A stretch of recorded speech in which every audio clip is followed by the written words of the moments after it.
Well, build my gallows and build them high. Makes a long time climbing before I die. I want the chance. Hello, everybody. Welcome to Longbangers in association with Leeds Spirits. I'm Mai. Hello, I'm Colin. Guten Tag. V Gates. How do you V Gates? How are Meine you? Name. V Gates. Meine Name ist.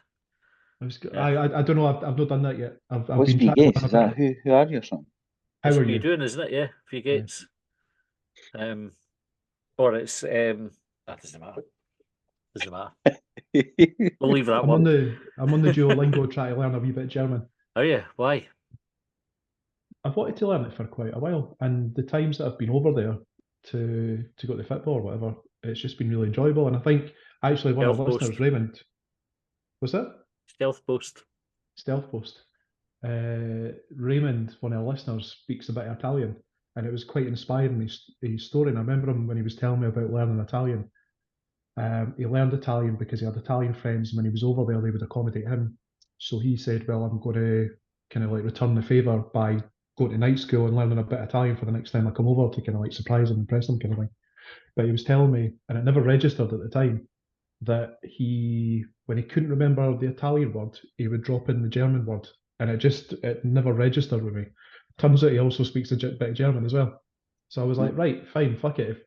If folk are learning German, if we're just all going to be learning If foreign he can do it, languages, anybody can do it. Is that what you're thinking? no, absolutely not. And I thought if he That's what speaks a bit of everybody German, thinks. I could converse with him in German and just bam folk up in the boozer. So we did German at high school, Colin. Yeah. And I never took it. I think I took it higher, but I dropped it partway through fifth year. I think I dropped German. But we went to the south of France when the World Cup when Germany scudded Brazil. Was it 7-0? Was that 2014? Yeah. So we were watching at the resort there, and the place was full of Germans, and I was about 3 or 4 pints in, and started talking to them. Obviously, the German came flooding back, or at least I thought it came flooding back, but I had no idea what we had been saying. Oh, I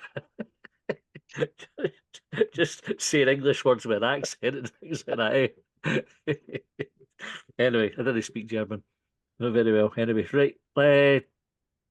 This is a better mood than I thought we would be in for watching, having watched the game last night. About the football. If you're not talking about the football, it's always better, eh?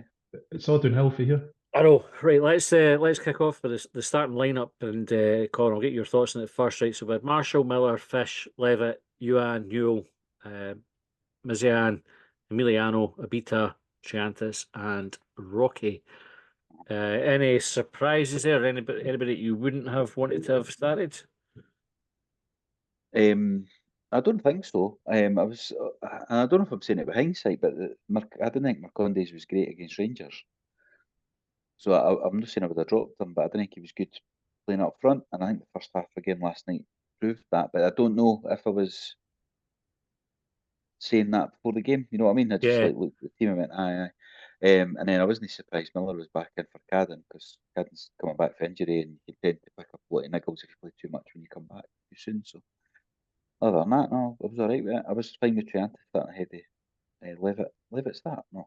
Levitt started, yeah. He did, he got subbed, aye. Yeah. So who did she? Oh, Maria Welsh, of course. Yeah, the Levitt came in for.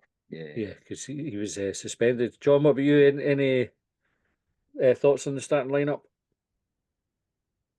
None in particular. Just that there were enforced changes and a bit of a reshuffle in the squad to accommodate it. So I don't think Fenty never played against Rangers, did he? No. And I think subsequent to that, we learned that he's been in a moon boot, and there was a bit of chat about when he might be back, because I think he's spoken to some fans and said he was going to be out for 3-4 weeks. And then I think it was maybe an Observer article or a pre-match conference where Nick Montgomery had said, well, it'll depend on how high his pain threshold is. But he never played, so that kind of left us short on recognised strikers, and that's why I think Marcondes ends up front. And I think in midfield, like the players that really started to make us click when we had like a little bit of a bounce at the start of that 6-game spell that we talked about on extra time. we're missing Mariah Welsh because of suspension, we're missing Amos because of injury, and it's just like one of my main thoughts about last night was if you could shine a light on all of the good things and bad things and all of the things that could have gone wrong this season. Like I think it was captured in 90 minutes last night. But the bench did look quite weak, I thought. Mm-hmm. That was my first thought as well when I saw the lineup. But I thought the starting 11 was fine for me. Again, with hindsight, probably would have made a couple of changes, but when I saw it, I was quite happy. But I looked at the bench and thought there wasn't much there. John, why is it called a moon boot? I don't know. I've wondered that myself because it wasn't something that seemed that common when folk had injuries to their feet. I think it probably came into the public consciousness first of all when Wayne Rooney done his metatarsal, or was it David Beckham done his Beckham first, metatarsal? And yeah. that was it Beckham first, and it was like there was a lot of focus, but it's never looked anything like a moon boot. Like you think about Neil Armstrong dancing about on the moon, you're like, well, that's not what boys that have done their Achilles are hobbling about in. So I don't know. So the campaign to rename it starts here. What would you rename it? Dave. Dave the Boot. Dave. Dave the boot. Right, first half was pretty forgettable. Colin, any highlights from it that you would want to pick out? No. It was pretty shite though, wasn't it? It was a poor. Can't even remember anything that happened. And, I think there was. I don't know if they were. You wouldn't call them highlights, but they're definitely talking points. Possible penalties. Well, no, there would have only been one penalty one of them. claimed in the first half.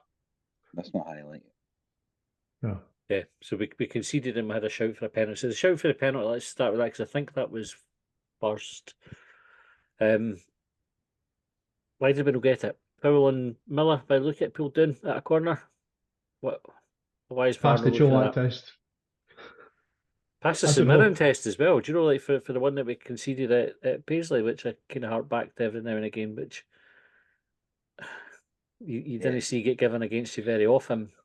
I'm loath to get into it too much because we had our tinfoil hats on, and even though we were stressing that we weren't conspiracy theorists or anything like that, and I wondered whether the three of us kind of egged each other on and got a wee bit carried away. Not me. But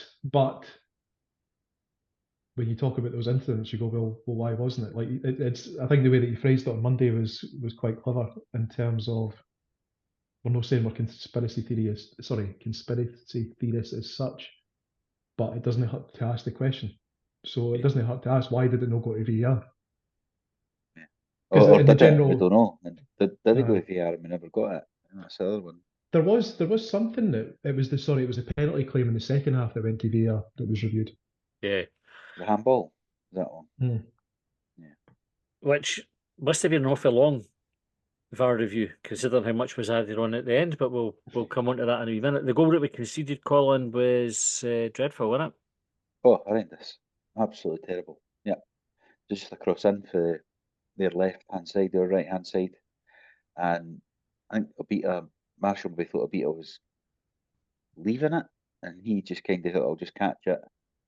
Hit off Abita, bounced to the boy, who just fucking hit off him and went in. Marshall looked like at one point, my first view, and I thought, he's not even got his arms out. What's he doing? Like he's come out with his hands by his side almost. But I think, having seen the replay, that Abita's like he was just coming out to catch it like straight in front of him. Because it made him look fucking stupid. Like, it really did. Terrible. John, it was the sort of goal that we thought we'd maybe moved on from. You know, the sort of one that we would concede earlier in the season, but looked like we'd sort of, I don't know, like if you would say being cured of. I think despite how poor the first half was, like I think that we had the better of the chances. So I'd sent a wee tweet out under the alternative Hibs commentary hashtag talking about how we'd finally unlocked the 5-man Ross County defence where my leader broke through. I think I forget who it was, the fed on the ball, but he's broke through. He's had a shot at the keeper who's parried it, and then we've got like a bit of a sniff at the rebound, but not really. And then so we've had the better of the chances that were so few. The first half's been largely shit, and then there was a fairly nothing ball, but there'd also been 2 crosses that Ross County had swung in before that were pretty dangerous, but hadn't really amounted to anything. And then it just so happened that on the third one, you have an absolute clusterfuck and comedy of errors between 2 defenders and a goalkeeper. And as Colin says, he's like, Sims isn't expecting it. It just bounces off him. He's completely unaware of it until he's like, oh fuck, I've scored. The first half performance was dreadful, right? What is it about this team, do you think, that means we see these performances from time to time? Because they crop up like we spoke about it, and again the team's changed a lot, right? But you tend to have a couple of them a season, even go back to like the Jack Ross days. We still have a couple that we draw upon for reference.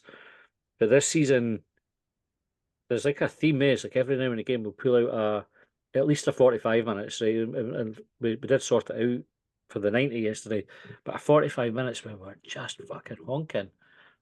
It's only a month since the last one. The St Mirren game. Yeah, but there's quite a lot of games played in that time, though. I just think they're not good enough. Simple as that. I just think I just think they're not good enough. I don't think it's anybody. I think there's anything other than that. Replace some of them. I wonder if it's a combination of factors, like the enforced changes that I mentioned at the start. And Colin, you mentioned Marcondes playing up front against Rangers and not really standing out, not really being particularly effective. So we saw that again yesterday because we've lost Mariah Welsh. Like, I think we've all acknowledged the difference that he's made to the Hibs midfield and allowing players like Marcondes to kind of sit in that number 10 who supports Venti, and it kind of like gets players all in the right positions. And we lose all that last night, so you're kind of rejuggling the squad. You're also up against Ross County, who are second bottom, I think I'm right in saying, who are battling for lots of points. And as I said, I know that formations are fluid. I know that we've talked about formations to death, but it certainly looked like they were playing with quite a few bodies behind them. So I don't think the Hibs were particularly shit. I think that we were affected by injuries and absence, and also up against a team that were kind of quite content to sit in and try and stifle the game. But to go back to Colin's point, just not good enough to break them down. I think you're being generous, John. That's my. Ross County are awful. Like, they were awful the whole game. I mean, we'll come on to the second half. Obviously, we could have sat in after we went in front, but they offered nothing. Like, it's a couple of crosses in the box, an accidental goal almost, and then like we totally dominated. Like, you saw the second half after we changed, made the changes, and we got a foothold on the game.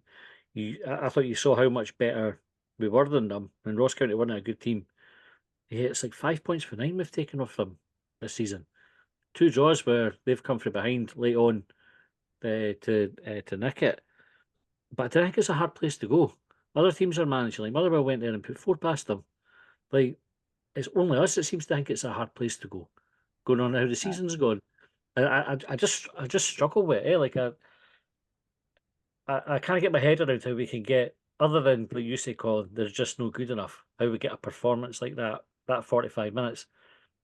But then you contrast it with the second half. So we get a half time. Levitt comes off.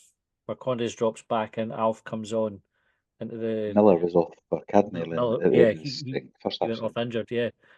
I wonder if Miller wasn't quite ready to come back as well, and if that maybe impacted the performance. Managed to pick up his booking. Obviously, aye. No complaints for that one either. I mean, that wasn't like a harsh booking or anything. It just was fucking miles away for the ball. John, what do you think was behind the improved second half then? The Fondra came on second half. I think the changes that everyone was shouting for were made, and it did make a change. There was a comment for the commentator saying that Cadden wasn't responsible for Hibs' improvement, but Hibs had definitely looked better once he'd come on, which I thought was quite an interesting turn of phrase. Cadden definitely offered something down the right-hand side that Miller doesn't, in terms of like the interchange of play, like 1-2s and kind of like running on, and you know that when Cadden gets into space that he's going to deliver a cross that you don't always get from Miller. So I think that made Hibs more dangerous. Having someone like Lefondre getting on the end of those balls was a benefit to us, because prior to that, like when I'd been tweeting about it, like I think Marcondes' first touch for Hibs was a corner in about the 25th minute or something. Like I genuinely don't remember him touching the ball before that. I don't. I made that mistake with I think I've made it before with Levitt and Triantis, where I remember at some point during the second half I went, "Oh fuck, Triantis is playing. I must have just missed that switch between the two of them." But I think it was maybe more getting players in the right positions, players in complementary positions. Like, and I wonder.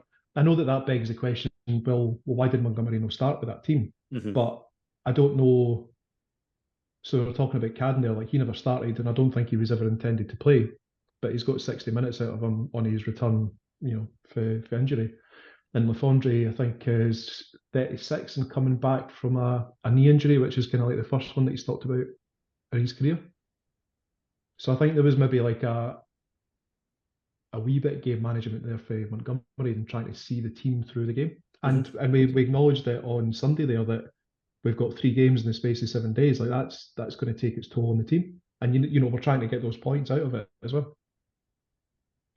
And then we get the goal, Colin. What do you think of the first goal? Talk us through it. So I can't remember what happened until Yuan got it, but then Yuan played a cracking wee pass through the middle of the defenders, Mizian onto it and put past the keeper. Really nice wee goal. Another assist for Yuan to cancel out the ones he causes at the other end. It was a tidy wee finish, wasn't it? It was a cracking wee goal. Really good goal. It's funny. One of the things I forgot to mention before, it never occurred to me until you mentioned my leader there, was how ineffective he was in the first half, and it prompted the joke for me when I said I'm looking forward to Colin saying that he's better than my leader, which hasn't come, by the way. I'm still waiting on it. I would still have time.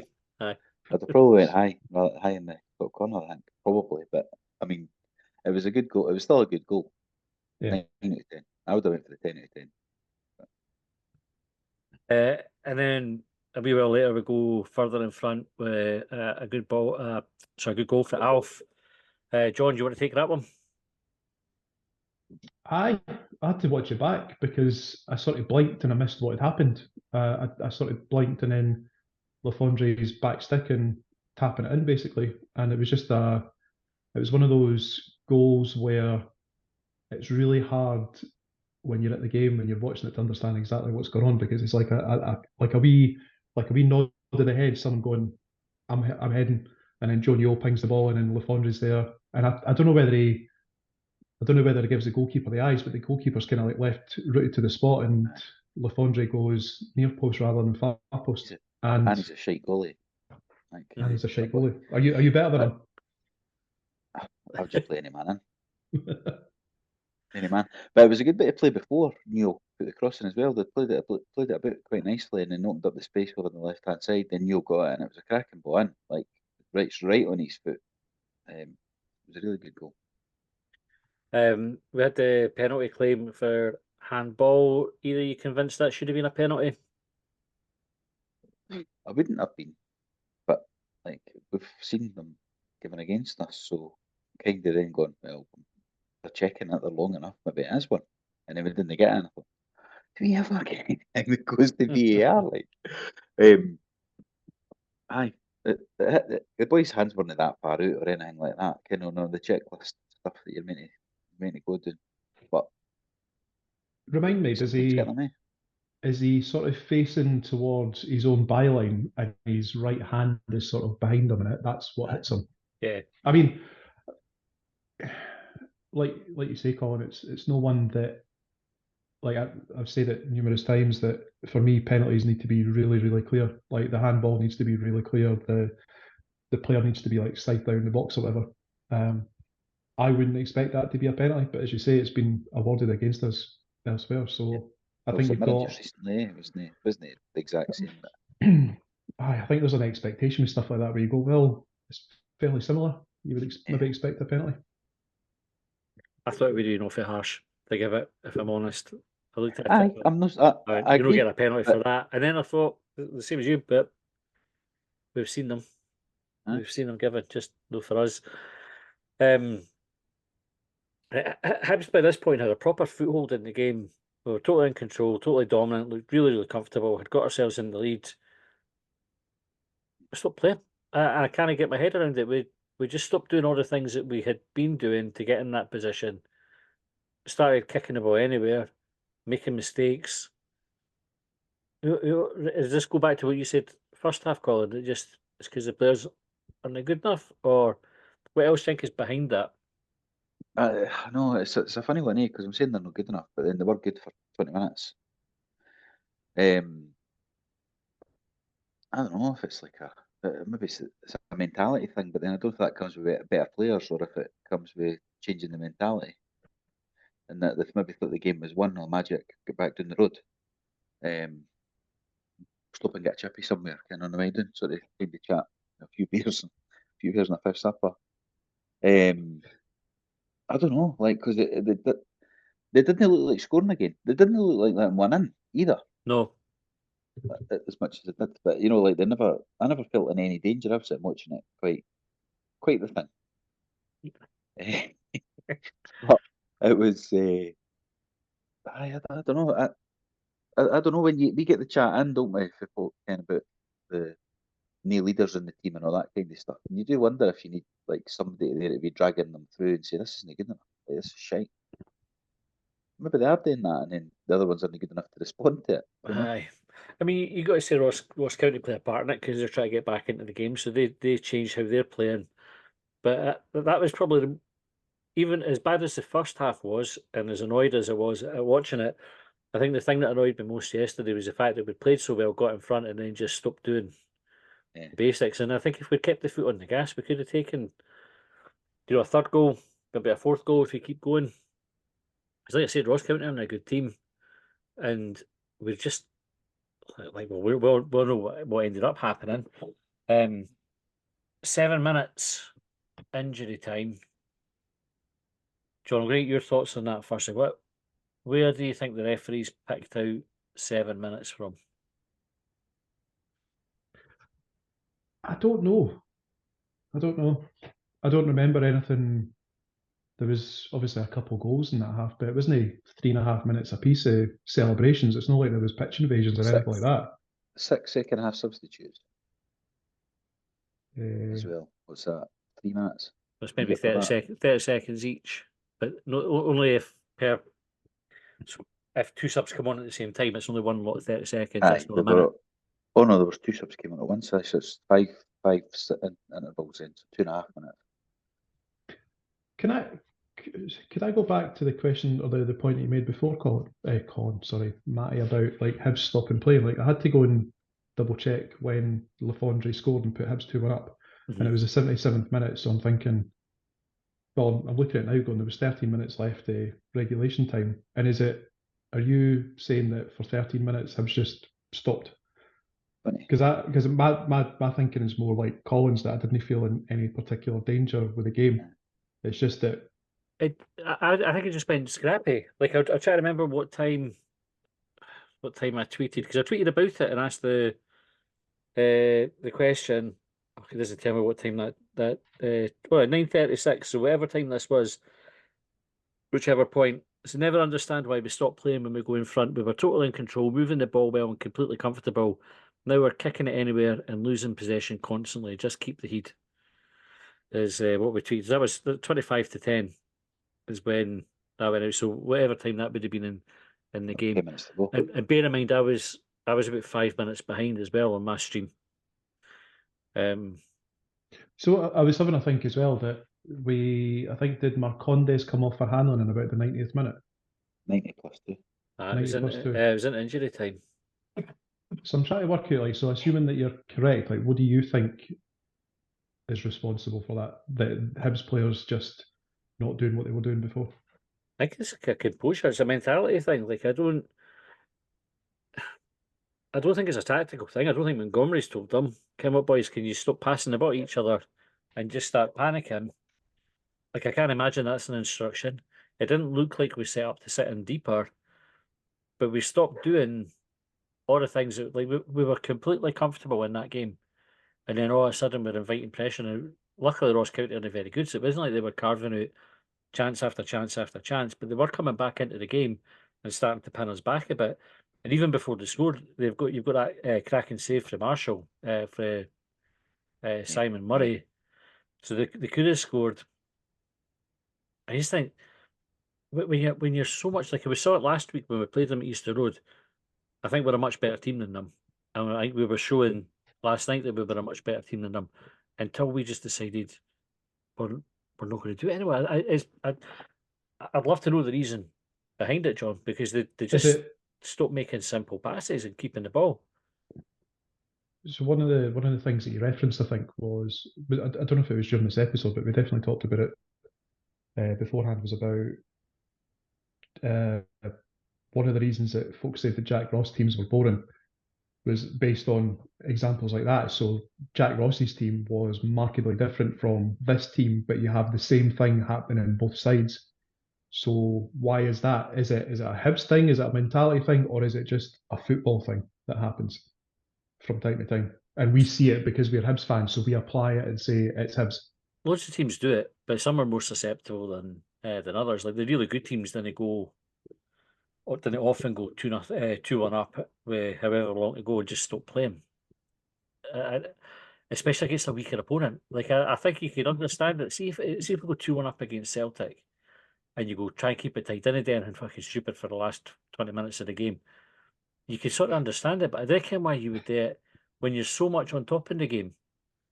Where you would just change what you're doing to such an extent that you fall out of the game and then eventually end up conceding an equaliser when the game's won.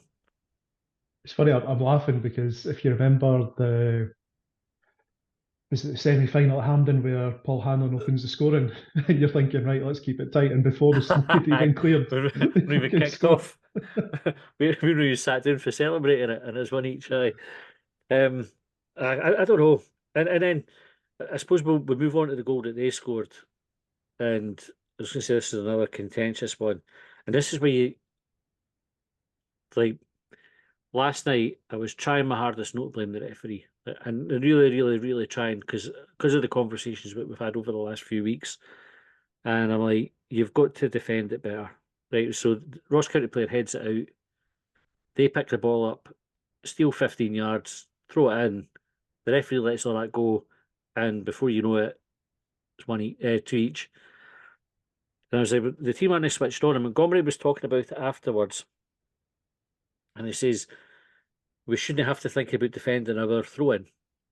And I kind of got where he was coming from. See if you've seen so obviously that the ball's going out for your throw, and you can. By the way, we're into the last 10 seconds of the game here. You're not going run and get the fucking ball. You're like you do that thing where one of you will go over to get it, pick it up, then you drop it and leave it for the next boy to come over because that'll run a few seconds down. They'll go do like a wee. Oh no, wait. Everybody up, push, right, and then they throw it in and the final whistle goes, right, you just run the clock down. There's never thinking, we need to go and defend this because it was so obviously our ball.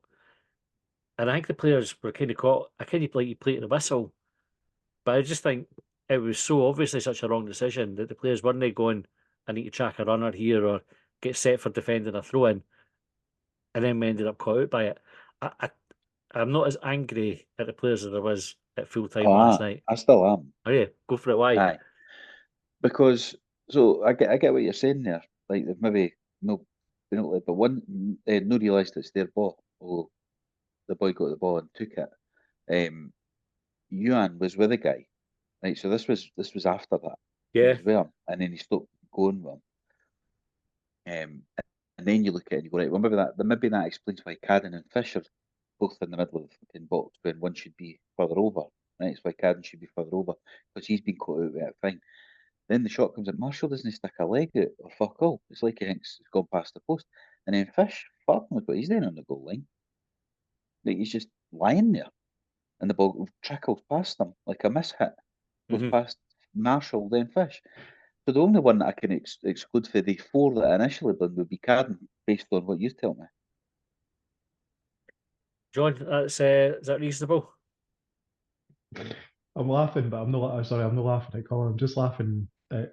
I think I described it as clusterfuck comedy of errors in the first half for that goal.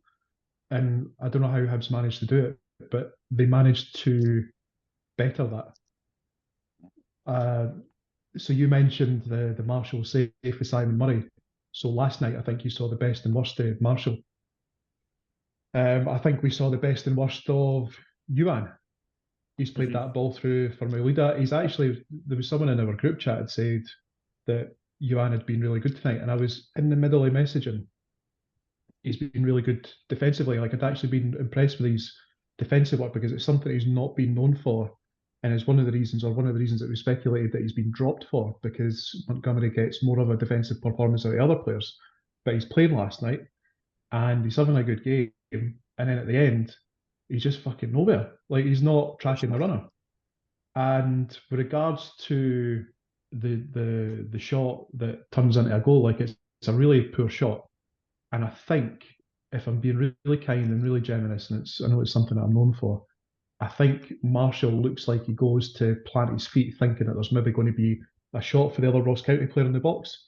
And I think that rolls on to Will Fish, who looks to then go and steady himself, and maybe his weight's going one way. And that's why it looks like he falls over and lies down in the box, and then it just trickles in. Like, it's a nothing ball. Danda, if he's not meant for the ball to go in that fashion. I don't know, it's like a cross come shot or a ball across the face of the box come shot, and it's just awful.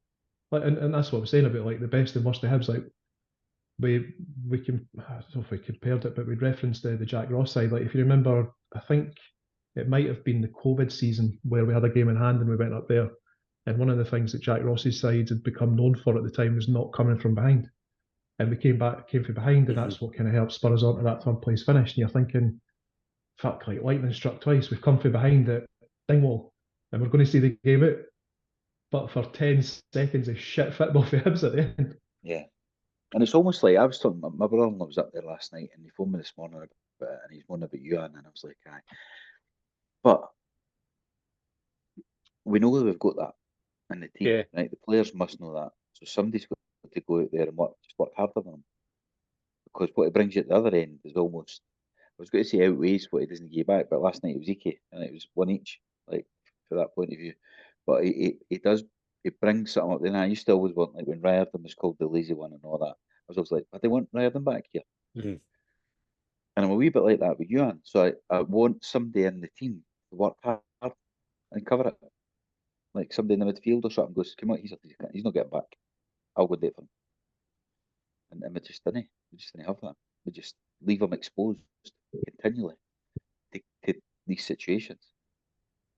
It was such a mad way to end the game. I was watching it on delay, and I knew Ross County had equalised before I'd seen it. And I'm looking at it, I'm looking at the clock and where the ball was and how we're in control of the situation.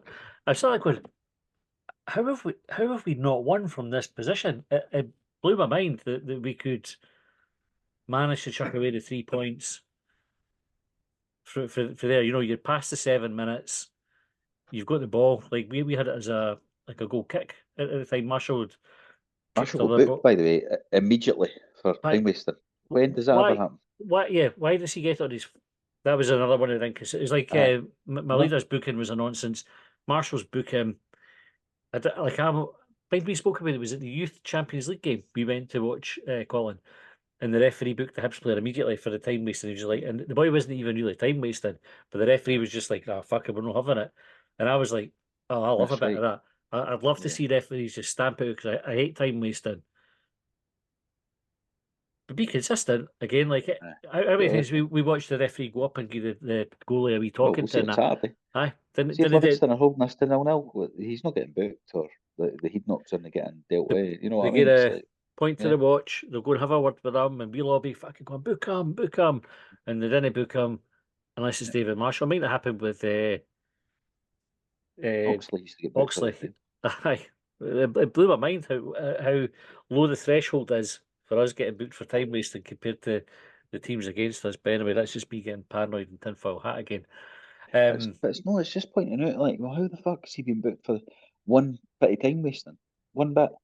And that's probably why we ended up with an extra minute and a half on the 7 he had already added. Aye, crazy. I mean, the other thing, like, 'cause I can't even moan about the 7 minutes, but my Hibs had that 7 minutes as well. That's no 7 minutes for Ross County to score. Hibs could have scored in that 7 minutes. It's not like you've gone, oh fucking hell, referee, you're making us defend for 7 minutes. We chose to do that. We could have went and used that to kill the game and put it to bed, and we didn't. So whether it was 7 minutes, 10 minutes, or 5 minutes, it doesn't really matter. We have to play that time. See, when you put it into that context, like what I'd said about Lefondre when he scored and 13 minutes remaining regulation, so when you add on that additional 7, you can go, that's 20 minutes of Hibs stopping doing what they're doing. Mhm. Or stopping doing what they were doing before. And we saw in the first half when we it's- didn't do what we're doing, they can score. Yeah. But we're the worst enemies. But I wonder, like, I'm starting to focus my attentions a wee bit more on next season, but I wonder if players like Marshall, because I don't know, someone pointed out somewhere that there's a number of goals that he's cost us this season. Got to be looking at a new keeper surely for next year. And with regards to Yuan, like, I really do enjoy the positive stuff that he adds to the game. Mm-hmm. But if he scores 2 goals last night and sets up a third and he concedes 1, then that's probably all right. But last night was 1 for 1. Like, does Montgomery want that in his team next year? Well, I think there's a lot between now and next year that needs to change. But then I think it's important not to throw the baby out with the bathwater with this, because you're 10 seconds. Like, if the referee blows up, no, literally, I'm talking about exploding, right? If he blows up for full time, 7 minutes beyond the 90, and we win 2-1, we're all talking about how good it was that we came back the second half and we showed the character, the fight, the dig. Yeah. We go back into the game. What does that say about the team, the spirit, how well Monty's got them playing, the run staying? Like we're adding another good performance onto that sort of post St Mirren group of games. But you've got that 10 seconds, which totally changes the complexion, but it doesn't really change the fact that those things happened. Like, we did show the good character in that to get back into the game. I find it so hard to assess a game like that, because you can't legitimately say if that never happened, because it did happen. So you then say, well, is that a flaw in the character? Do you ignore the fact that we showed good character to get back into it because we never showed enough character to see it out? Like, how does it work when you lose a goal like that?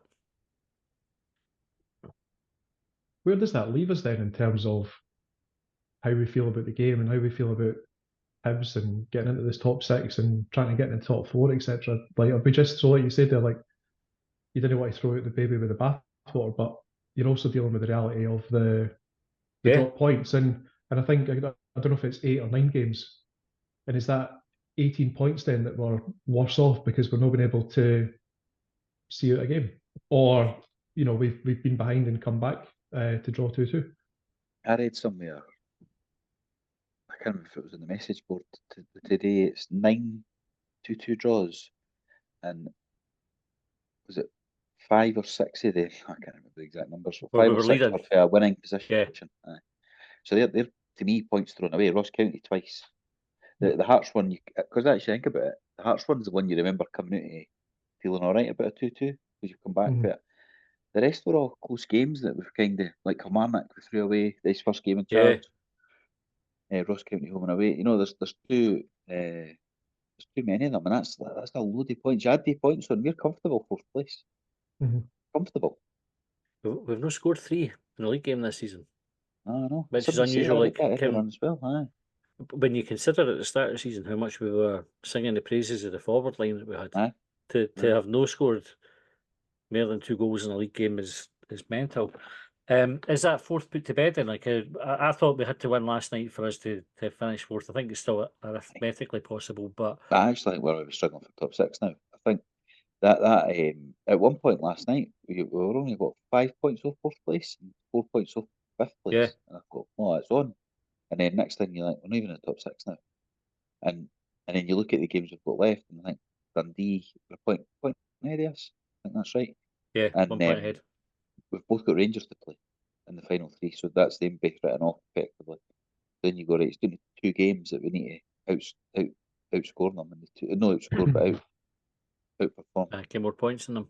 I've not looked at all of Dundee's fixtures. I just looked at the next one because it forms part of our next 6. And they play Rangers on Sunday. I think it's 5 o'clock kickoff. We've got Livy.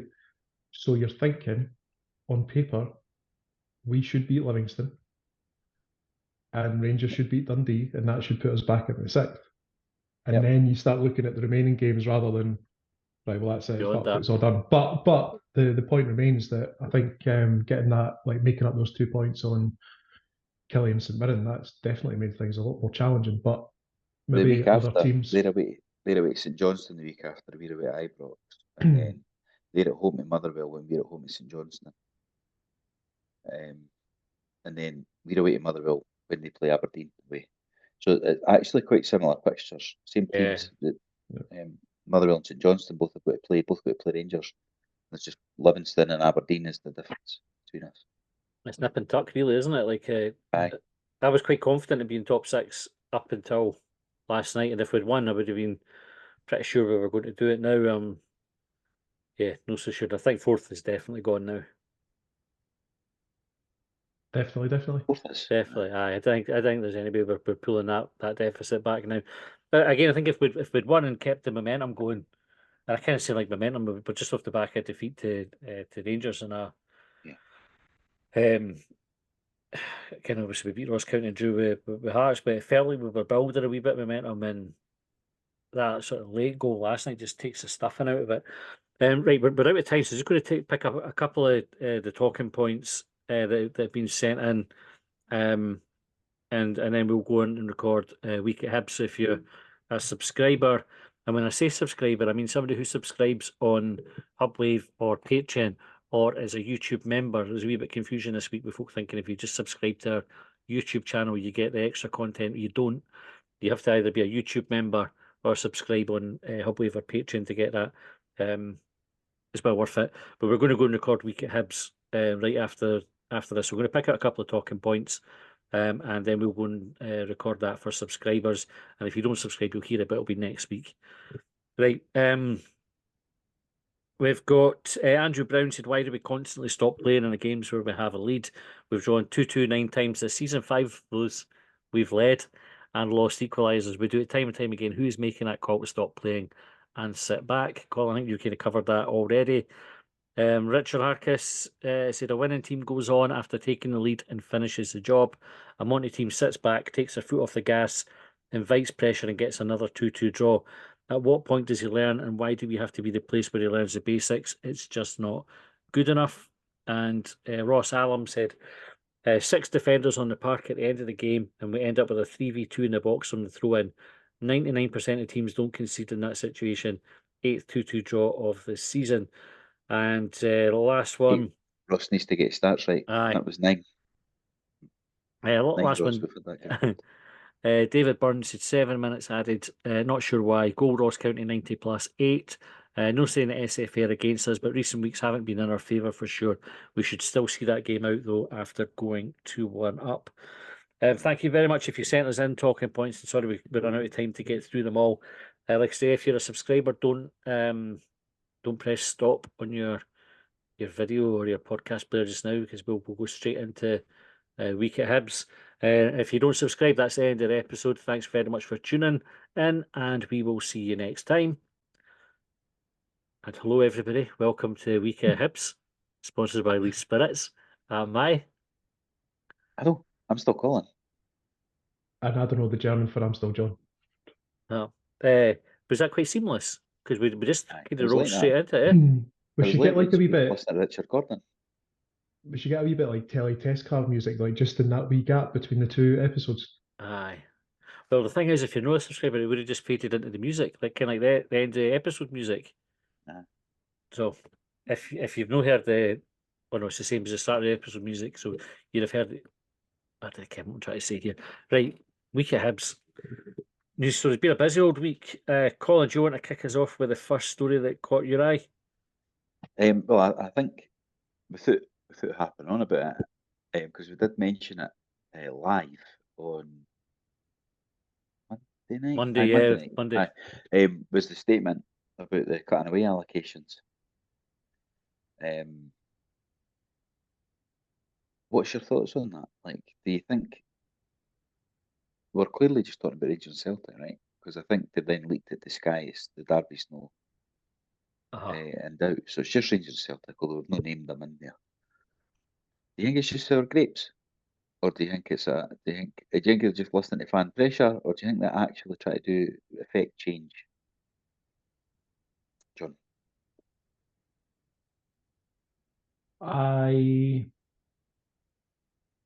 It's I don't know where to start with this. I think when we recorded on Monday and we were reading out, because we were in the midst of, or Matty was in the midst of reading out the open letter, the letter for Hibs.net to Hibs, and that letter specifically mentioned Rangers. When the statement came out from Hibs and it was talking about some supporters and it talked about cutting the allocation, they never mentioned who they were cutting the allocation for. And I suggested that I'd really like it if the Derby was, there was like a sort of, I think I say, gentleman's agreements between Hibs and Hearts, but not just like the clubs, but between the fans. Like, let's fucking behave ourselves, nobody chucking anything, because Matty, you mentioned that it's hard enough to get a ticket for Tynecastle as it is. Let's not make that difficult, because it would just be tit for tat. We'll reduce theirs, they'll reduce ours, and it'll just end up in a shit experience for everyone. I never got the impression from Hibs' statement that it was going to affect Celtic as well. And I think the steer since then is it's going to be Rangers and Celtic have a reduced allocation. I thought to myself, well, what is it Celtic have been up to? The thing that the Hibs.net letter specifically referenced was behaviour from the Rangers support stretching back decades. And I'm thinking to myself, like, I don't remember any. Well, I know that it was like was it the late 80s, early 90s? There was CS Gas at Easter Road. Yeah. But there's nothing jumps to the forefront of my mind now with regards to behaviour of Celtic fans. So I wonder why Hibs have taken that decision. I think what we see for Celtic fans at Easter Road is the overcrowding, the pyro, the excessive pyro. I've never, like hand on heart, I'm not being a hypocrite here. I'm never exactly sure what the Celtic fans are singing about. Can they have the? I didn't care what the Rangers fans are singing about. But to be quite honest, I didn't ken any of the words to any of them. I kind of ones that you can pick out. And there's a wee bit actually we'll come on to talk about some of the concerns for the Block 7 guys last night up in Dingwall on this topic. I'd say there's definitely issues with Celtic fans, different issues, but I think the things like they did it at Motherwell, they're not complaining about a fire exit being blocked or something, but it was because they were trying to storm through it to get into the. If memory serves me right, this is how I remember the story. And apologies if there is a Celtic fan that's listening that's going, "Oh, you're fucking talking shit and misrepresenting the situation." That's how I remember it, seeing it. At the AGM, when this came up, and there was a few questions about it, Ben Kensel grouped the two together. He actually specifically said it's no just Rangers. We need to think it's Celtic as well. He stressed at the time that Ian Gordon was keen to take action and had kind of almost been talked down from doing it. And before saying, kind of, if the shareholders want Hibs to take action, then they'll take action, which is what's happened. Colin, you asked about it being sour grapes, but I think we've been banging on about this for years and years. Like you remember after the cup final when we beat them, and we were talking about them singing Alan Stubbs, kind of the cheer up Alan Stubbs song. Yeah. I know. I'm just using that. I'm using their words. Aye, but I think this is how you counter that argument. We did it when we were beating them under Stubbs or with Lennon, because they were kind of saying the same songs to Neil Lennon. And when we were winning those games, we were still calling them out for it. So I don't think it's just the case as being pissed off that we've not beaten them for years and we're sick of getting, losing to them at Easter Road. It's not just that. I think we've been fairly consistent with calling it out. And I think what Hibs did with the statement was owned our own issues as well. And that was probably what they had to do to get credibility. So it isn't just sour grapes, and it isn't just like their enough is enough was about all fan behaviour, and we've obviously been in the public eye for objects getting chucked onto the park. It happened again last night. You've got to get in there with the what about it though. You've got to beat the what, because they're going to. The answer is always what about it. You can, even if you're not involved in it. If you read Twitter, and Rangers Celtic have been playing at the weekend, they never talk about why the decision wrong in their game. It was always, but that's because you got one like that. Aye. It's never anything else. It's always what about it. So Hibs were right with the statement. It was a good statement because they went, and we Kenyans have got to say this. So we're dealing with that. Yeah. That didn't stop them chucking the what about it because they actually read the. They never read it, aye, or they can't read it. Yeah, if you want to go to that line. But I think it should act as a wake up call to Hibs fans, right? And there's a group of Hibs fans, and whether they like it or not, folk associate it with Block 7, right? I don't care if it's Block 7 or not. Last night, there were people absolutely adamant on the message boards that they saw folk with Block 7 t-shirts and that, like to single them out as, or identify them as Block 7 members, that through a cup and vapes onto the pitch at the Ross County players. They were singing about orange bastards and things like this, like which you can't hold yourself up and say he's can't come to Easter Road and sing all your sectarian shit if we've got a group doing it as well. It needs to stop. Like, grow up. I don't care who needs to hear it, but why the fuck are we singing about that in 2024? And luckily at Hibs, it is like a tiny minority. It's like, you didn't make excuses, boys being boys and all the rest of it, right? But didn't be like, do something different. And what is going to happen is Hibs now have to act on Hibs fans because they put that out. You put the club in an impossible situation where they go, well, we're going to have to shut a section of your stadium because their own fans can't behave. Because we will, because otherwise we just look stupid, eh? Like, you can't go letting the Rangers fans in because they're singing bad songs, but we'll let our fans do it. It blew my mind, the fact that happened last night after the statement. I reckon what you think about that. Well, it's the furtherance of the statement, isn't it? Because I think the Hibs were invited to talk about, or were invited by a key SFA committee to Hampden to talk about the potential for strict liability, and Hibs were looking to get more of an understanding of it. And the situation you really want to avoid is, like you say, because I think it's a sliding scale of punishments. It's initially it could be fines, closures of certain parts of the stadium to playing games behind closed doors. Yeah. And you just know. I said this actually last week at work before we even put the statement out when I was talking about it, that if they were to introduce that, it would be a team like Hibs that would be the first to get the deductions 100%. or the fines. 100%. We would walk right into it. And that's why there isn't any strict liability now, because the clubs will know that. I think that it was reported that I think when the 42 clubs were consulted previously, only 3 of them were interested in strict liability. Presumably because the potential for, or the potential punishments far outweigh the BAMs that they have in their support. Aye. So just let them keep doing it. and I can almost understand why the clubs would do that, because that's why you have police and stewards there to deal with that sort of situation. But the police and stewards, the stewards at least are getting paid minimum wage. To the best of my knowledge, they're not, or sorry, at least maybe the better way to describe that is they're not highly paid for the shit that they have to put up with in the stadium. Yeah. They're there for, I don't know, like a tick box exercise for the, whether it's the police or the Scottish Government or health and safety, whoever it happens to be. Like, they're not there in any real capacity. Like, I think we've all had... Right. I don't think the police, well, in the away end, I don't think the police are able to do it. I think that they've just been overawed by the numbers. So when it comes to things like singing about, well, what they were singing about Martin Boyle, you can't arrest an entire stadium. But if you reduce the allocation, you've surely got a greater opportunity to weed out the troublemakers or the small minority. But the same applies with Hibs fans too. I doubt that'll ever happen. Like, the police they're just not able to,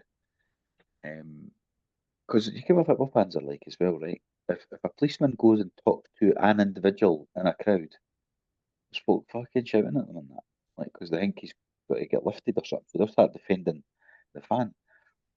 It almost incites more trouble than it would them doing that. It's never going to happen. The police are not going to go and arrest somebody. Is the answer then zero allocation for away fans? Well, that's what it would have to end up, wouldn't it be? That's where it leads. Or folk just fucking behave. Yeah. Well, it's the easiest answer at all. Is just behave. And I was really proud of Hibs for taking action. I'm glad they reacted. I'm glad they addressed their own behaviour as well. And you just hope, like, we didn't give them a reason, like our own fans didn't give them a reason to have to take action on our own fans. They would be just idiotic, really, and so avoidable. But Hibs are in a position now that the spotlight's on them. We put the spotlight on us for all the right reasons, but Hibs now have to stand behind that statement. And if it's us that are doing the wild stuff, then it's us that are going to get the punishment. So, just let's be on my soapbox about it. I just think it's an easy one to avoid. Then they throw things at players and fucking Aye. did they sing sectarian songs. That's well within everybody's capability. It's not like we're anybody's being asked to do anything that's difficult. Anyway, right, John, what's next on the news front? What have you got for us? Mizian Maulida being coy on his future at Hibs. I was reading the day that I think he's had a bit of stick when he was at Hertha Berlin, when he was farmed out to the B side, and he was playing in the fourth tier of German football. And then he's come to Hibs and he's enjoying his football, and he was asked, or it was suggested, that it's quite normal for your parent club to be in touch and kind of keep tabs on your progress. And he went, it was kind of like a shrug of the shoulders, like, no, they've not been in touch. But he wasn't committing to a future at Hibs either. Do you think he'll stay at Hibs? Would you like him to stay at Hibs? How do you see him fitting into a future Hibs side? Colin, you want to take this one? Actually, maybe sorry to interrupt, Colin. Are you better than my leader? I've got the potential to be better. I'm not kidding on. He's pretty good. I quite like him. I like him through the middle as well as I do out wide. So I've not got a problem with him. So I see him fitting in either of the positions. I think he's decent. Actually, he's good. You know, he's been a good signing. He's scored a few goals already. He's finished pretty decent. So that answers the last two questions. I think the first question, probably no. I don't think he'll stay because he'll be looking for. Well, when he got a year left at Hertha. They obviously didn't fancy him. Right? 2025, it said. Aye. So they didn't want him. They punted him at the B team, punted him out there, not even checking on his progress. So he'll feel unwanted there. But he will want somewhere that is going to probably keep him in the wages that he's been earning. And we might get that for another year if that's how the deal's working on loan. Mm-hmm. But then if we can't or won't pay that money at the end of that, then he'll be with somebody that pays him the money. Jake, has he shone enough to put himself in the shop window? Like, is anybody going to be watching Hibs and thinking, That's not long enough. Sample size to quote Liam. It's not big enough yet. Because even like I think if they watched, and probably the same with Emiliano, who I thought started really well and has been a bit off it the last couple of games. Bad games as he's had good games. Aye, is you would look at him, and yeah, there's clearly good players, but are they going to command the money that they've been commanding before? Yeah. Is probably the question. Are they going to attract clubs like Hertha Berlin or Bournemouth to come in for them based on the performances at Hibs? And if not, does that increase our chances of us keeping them, John? I think so. I think I'd suggested that previously about Maulida and how, like, too short a spell at Hibs to, like, you know, unless he scored hundreds of goals and just like completely dominated the opposition, then, you know, I didn't see a bigger club coming in and, you know, offering them the money that Colin suggested that he's maybe become accustomed to or thinks that he's due. And Colin also mentioned that the reason that he's at Hibs is because of that downward trajectory of his career. But Hibs is a fantastic place for him to rebuild that, and I think he's possibly in a really good position in terms of. So you mentioned Bournemouth there, but when you think about the wider group, there's a possibility for him to go back to French football with Lorient. Mm-hmm. So if I was him, I would be thinking, stick here, get my career back on track, get a proper season under my belt, really show people what I'm capable of. Because I think, did he have a release clause of something like 100 million? That was one of the things that he became known for when he came through the academy at Lyon. So, I think it's probably said through green tinted specs, but I think that Hibs are a really good opportunity for him to further his career. But there'll be agents and other things that'll play a factor in that decision. The agents are a big one, innit? Because they'll ken what money is available elsewhere. Yeah. The point Montgomery made about it is that if you've got players in the club and they're enjoying it and they have an affinity with the club, then you've got a chance. How much do you think that weighs against just the black and white financial? Is it always a financial decision, or are there exceptions? I think for football players, the majority of the time it's financial. However, if you've been having a shit time, like what he has been having, because he's been punted for the A team and the B team, and then given the don't give a fuck how you're getting on treatment, and if he's enjoying it here and he's got mates here and all that kind of stuff, and he's still getting the same kind of money, then I would, even if it was a wee bit less, you might say, you know what, wee backward step in inverted commas, to take a forward step.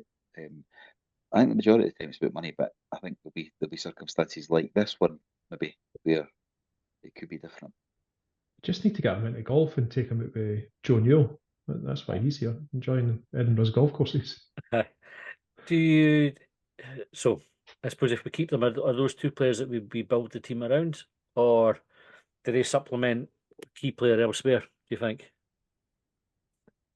That's a really good question, and it was something I was thinking about. So the criticism that we had of Yuan is how good he can be going forward and how good he can, how poor he can be defensively. And I wondered how my leader, if he was here with Hibs for like another season, say like how Hibs fans might react to him over a longer period, because at the moment, like he's got a few goals behind him. But then you also had last night's game where he was completely anonymous, and then you're going to get the he doesn't do it often enough chat. If you potentially you might say that if he's here for a season. So that I don't know. Would I build a team around him? I'd want him to be part of a team. I'd want him to be part of the Hibs team, but building a team around him, don't know. I'd like to build a team around like a big powerful centre half or a centre midfielder that controls games. You know, like I think Callum McGregor's brilliant, right? Something like somebody that controls the tempo, the pace of a game. Is Mariah Welsh a player there? I've not seen enough of him yet to say that, but maybe. Aye. Okay, right. Last one to talk about tonight was Montgomery suggesting that it might be an idea for Scotland to get in full-time referees. So we did referees to death last week, or in fact even this week. Every week this year we've done referees to death. The night already. It's been a relentless topic. One of the talk, I can't remember who it was that sent it in, so apologies for not acknowledging it. But somebody did make the point that you've got amateur referees impacting the outcome of a professional game where there's millions of pounds at stake. Is it time for professional referees, you think, John?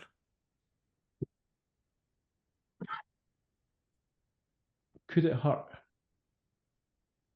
I don't think so. But we take another excuse away. Mm-hmm. Because we already tried to take some of them away with VAR, and that's not worked. I do take Montgomery's point with regards to.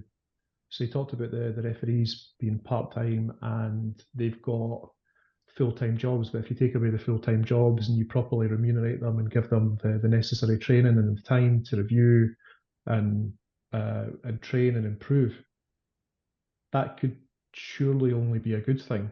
However, you also have comparatively down south, for example, we do have full time referees who also have the benefit of VR, also making mistakes from time to time. Yeah. So it's no what's the word? Is it panacea? It's not just like a cure all making them full time. Do they make as many though in England? Like, because obviously we see Like it's hard to see how many mistakes Scottish referees make because there's only generally two teams that are extensively covered in the league. The rest is we watch. Okay, you put sports scene on, and you get 10 minutes of Rangers or 15 minutes of Rangers, 15 minutes of Celtic, and then 3 or 4 minutes of everybody else.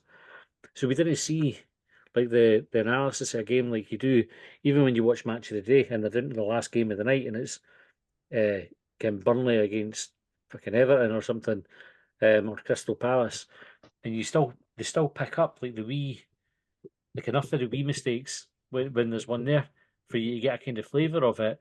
Whereas in Scotland, loads of them go unnoticed because unless you're actually at the game, I'd say probably 90% of the mistakes, unless they're really game changing ones, and even then, they don't always get shown because they just pick and choose like a 3 minutes worth of highlights to show. So How accepting of referees making mistakes do you think the Scottish football support are?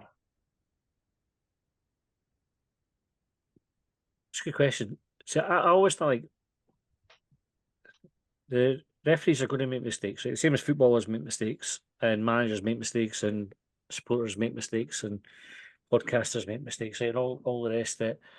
So there's all, and it's subjective as well. So for me, the ones that are covered by VAR, I think they're all excusable. Like if you're like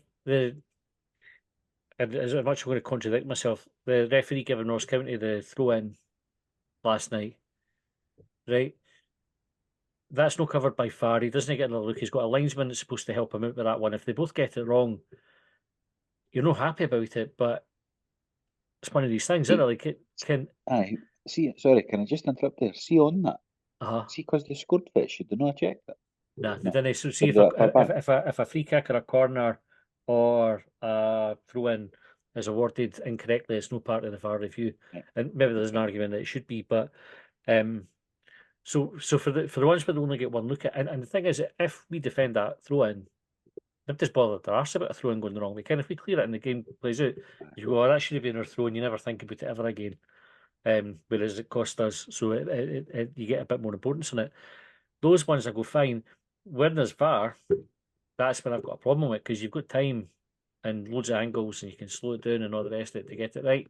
There's no excuse for getting those ones wrong, really, unless they're subjective.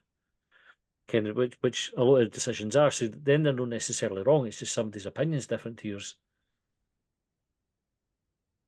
Like if that answers your question, John, about how accepting we are for mistakes. But I think professional referees, what professional referees would do would bring you more consistency in theory in decisions, like VAR should have done, because they can do that. Like they can watch the Hibs game when we played Hearts, and they can all talk about the penalty, and they can say, right, we gave it there. What was the right decision? What would everybody else have done, and why would you have done it? And you could have somebody come in for FIFA or whatever to say, nah, that shouldn't be a penalty, or that should be a penalty. And then the next time they're in that position, they've got that context and that incident to remember, and they use it for training and development and getting consistency. They've got the time to go and talk to clubs about why they're penalties, talk to managers, like all these things they that you could can come in and educate as Aye. well. That's the important part of it, I think, right? Because I think nobody really kens the rules. Mhm. They're meant to know the rules, but they apply them inconsistently. But if they could explain why they apply them apparently inconsistently, we might realise it's not inconsistent if they educate people Yeah. about it. What I didn't understand, well, not understand, I don't think we'd be able to pay them enough for them to quit their job to do it because they've all got a full time job and a really well paid part time job. And I don't know if I don't know if they would get paid any more full time than they do part time because they're already on a fucking fortune for Premier League. Yeah. So I suppose though, it's whether or not it's I suppose do you get value for money really? Because the clubs would have to pay for it, as we have to pay for VAR. And I would argue there's probably a few clubs that would say we don't have value for money with VAR. Other clubs have fucking done really well at it, and the money's been very well spent. But if you look how many points we've had because of bad refereeing that we've lost, and where that might impact us in the table, it's probably worth paying a referee Ken, 60 grand a year, whatever. I reckon how much you would need to pay them to make it I think you'd be worthwhile. looking upwards of that. Like I think they'd be wanting 6 figures. You know, I think Ken. $2 grand a week. I think they'd be wanting $2 grand a week. Don't know. They might. But maybe not the ones that do it now. But you can bring them through because like a that's what I 60 was grand a gonna week say. job is kind of, if you're a young fit person and you're wanting to get into football, you're not going to make it as a player. Go and do that. It becomes an appealing job if you've got a decent salary. Yeah, and it might give us a chance to clear out some of these ones that are causing these mistakes, because that's what I was thinking. Well, I might not take it. You know what? It might not be a bad thing. Maybe they'll promote and get rid of some of them. And say it's fine. Go and do the juniors and stuff. But it also then gives you the opportunity to properly performance manage. You know, like if you're having a referee that's consistently making mistakes, you can like effectively demote them. You know, you can drop them down the leagues and they go on a lower pay scale or whatever. Do you know, like that? There's a consequence for poor performance. It's supposed to be that now, though. Aye, but the pool's too small, and like they've only got a couple that they could give to Rangers and Celtic, so. Kind of, when they're making mistakes all the time, they just have to kind of go on with it, and they still get the big games, as we see. We need more referees. We need to make them full time. We need to make it an attractively paid position as well. Aye. There's three things for the SFA to do. Get them on the payroll at Hibs. May make a difference. Anyway, right, that's about we're out of time, guys. Thanks very much for tuning in. Thanks if you are a subscriber, whether that's on YouTube, Patreon, or Hubwave. We do really, really appreciate it. We will be back on Sunday with a review of the Livingston game. Very quickly, guys, how do you see that going? 2-0 Hibs. Because we can't score. Actually, this might be the game that we score 3. Aye, that's why I'm saying Now that it. we've said it. Livy are apparently have got a sickness crisis as well. So they've been making noises about not having a team to field and all the rest of it. So I'm going to go 1-0 Livingston. or the game cancelled. Aye. Punted to a Wednesday night in fucking April. We can how this one plays out. No, I think in all seriousness, I think Hibs will get back on winning ways, and we'll be feeling a lot better about things come tea time on Saturday we'll be back night. in the top 6 if that happens. Aye. Hopefully. Oh, we definitely will be until Sunday, at least. Sunday. Yeah. Okay, right. Thanks for tuning in, folks, and we'll see you next time.